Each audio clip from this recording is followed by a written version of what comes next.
আসসালামু আলাইকুম ওরহমতুল্লাহি ওবারাকাতু। সম্মানিত দর্শক শ্রোতা মণ্ডলী, আমি আপনাদের জন্য লং ভিডিও বানালাম। এটা আমার উপকারের ক্ষেত্রে না, হ্যাঁ আমারও উপকার হবে। আপনারা যদি ভিডিওটা পুরোটাই দেখেন, লাইক কমেন্ট করেন, পারলে যদি শেয়ার করেন, ইনশাআল্লাহ আমারও উপকার হবে। আর যদি ভিডিওটা পুরো মনোযোগ দিয়ে শুনেন তাহলে আপনারও উপকার হবে। আপনার উপকারটা কি? আপনার অন্তরে যদি অহংকার থাকে, আপনার যদি অন্য সফলতা দেখে যদি হিংসা আসে মনে, হিংসায় জর্জরিত হয় আপনার মন, তাহলে এই পুরো ভিডিওটা দেখলে কিছুটা হলেও আপনি উপকৃত হবেন। মন থেকে অহংকার চলে যাবে ইনশাল্লাহ, আমি আশা করি। যদি আপনার দিল দিয়ে কথাগুলো শুনেন এবং বুঝেন। তো আমি আর কথা বাড়াচ্ছি না, আমি চলে যাই ভিডিওর মূল টপিকে। একজন ন্যায়পরায়ণ বাদশাহ ছিল।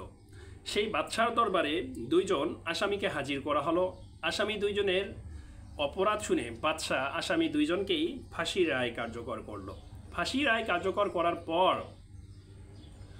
কিছুদিন পরে তাদের ফাঁসি হয়ে যাবে। যেই রাত্রে ওই দুই আসামির ফাঁসি হবে, সেই রাত্রে বাদশাহ তার দরবারের লোকজনকে বলল যে দুইজন ব্যক্তির ফাঁসি হবে, সেই দুইজন ব্যক্তির আমি সেই ইচ্ছা পূরণ করব। আমি ন্যায়পরায়ণ বাদশাহ, এটা করেই থাকি। যাদের ফাঁসি রায় কার্যকর করি তাদের মৃত্যুর আগে আমি সেই ইচ্ছা পূরণ করে থাকি।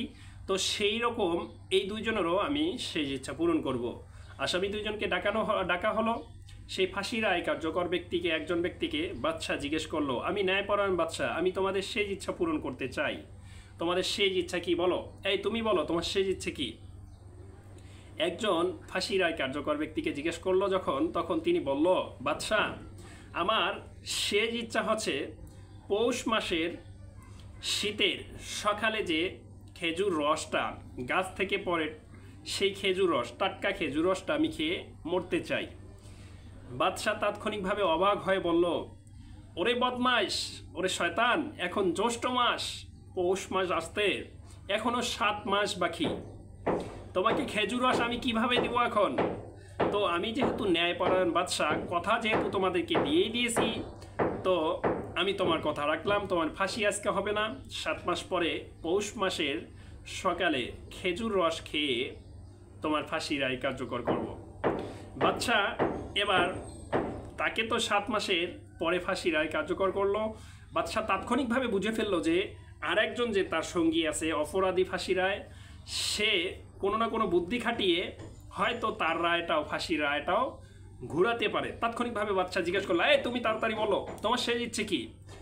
ওই ফাঁসি রায় কার্যকর ব্যক্তি, এই ব্যক্তির 7 মাস যে বেঁচে গেল, আজকে রাত্রে তার ফাঁসি, আরও 7 মাস তিনি যে এখন বেঁচে থাকবে, সেই 7 মাস যখন রায়টা কার্যকর হয়ে গেল বেঁচে থাকার, তাৎক্ষণিকভাবে সে এদিকে বুদ্ধি করে ফেলেছে যে বাদশাহ হুজুর, আমার সেই ইচ্ছে হচ্ছে আপনার কোনো এক উত্তরসূরি মারা গেলে তার পাশে যেন আমার কবরটা হয়, এটাই আমার শেষ ইচ্ছে। এইসব খাওয়া দাওয়ার ধান্দা নেই, যেহেতু মরতেই হবে তো খেয়ে আর কি করব। আমার শেষ ইচ্ছা এটা, আপনি ন্যায়পরায়ণ বাদশাহ, আমাকে অবশ্যই আমার শেষ ইচ্ছাটা আপনি পূরণ করবেন। বাদশাহ তো আশ্চর্য হয়ে গেল, চোখ কপালে উঠে গেল সভাসদগণের। বাদশাহ এবার বলতেছে, ওরে বদমাইশ, ওরে শয়তান, আমি বাদশাহ, আমার ছেলে এখনো ছোট, আরও আমার ছেলে বার্ধক্যে আসবে, মৃত্যুবরণ করবে, তারপর আমার ছেলের কবরের পাশে তোমার কবর হবে। এই রকম চিন্তাধারা, কথাবার্তা বলে বাদশাহ অবাক হয়ে গেল। সেই ফাঁসি রায় কার্যকর ব্যক্তিরও ফাঁসি মৌকুফ হয়ে গেল, যেহেতু বাদশাহ কথা দিয়েছে। আর সেই জামানায় রাজা বাদশাহরা কথা দিয়ে কথা রাখে। তো ফাঁসি রায় কার্যকর ব্যক্তিরা এইভাবে কিন্তু ফাঁসি থেকে মুক্তি পেল। তো আমরা যেটা জানি, দেখুন আমাদের সমাজে এমন কিছু ব্যক্তি আছে, আল্লাহ পাক তাদেরকে অনেক ধন সম্পদ দিয়েছে, কিন্তু তারা আল্লাহ রাস্তায় ব্যয় করে না। আবার এমন কিছু ব্যক্তি আছে যাদের আল্লাহ পাক অনেক ধন সম্পদ দিয়েছে, একেবারে দিনমজুর থেকে শুরু করে খেটে খাওয়া গরিব দুঃখী অসহায় মানুষের পাশে সব সময় দাঁড়ায়।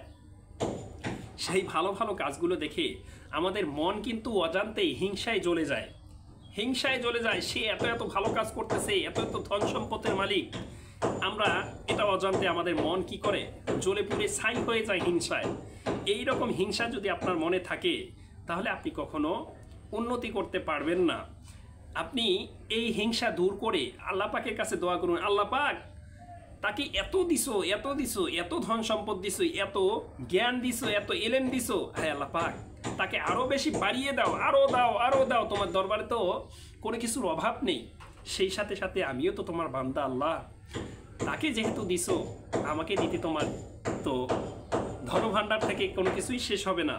দয়া করে আমিও তোমার বান্দা, আমাকে কিছুখানি দাও। তো এইভাবে আল্লাহ পাকের কাছে আমরা চাবো একজনের সফলতা দেখে কখনো যেন হিংসায় জর্জরিত না হই। আল্লাহ পাক আমাদেরকে তৌফিক দান করুক।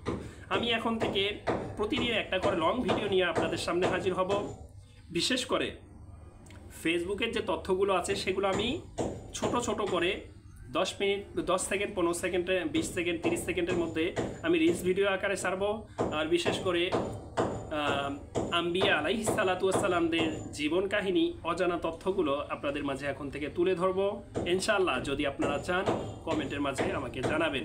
দোয়া করি সবাই সবার জন্য, বিশ্বের মুসলমানদের জন্য, যেখানে মুসলমানরা প্রতিনিয়ত বিশ্ব পরাশক্তিদের হাতে মার খাচ্ছে। আমাদের ঈমানকে আল্লাহ পাক মজবুত করুক। সবাই ভালো থাকবেন, সুস্থ থাকবেন। আল্লাহ হাফেজ।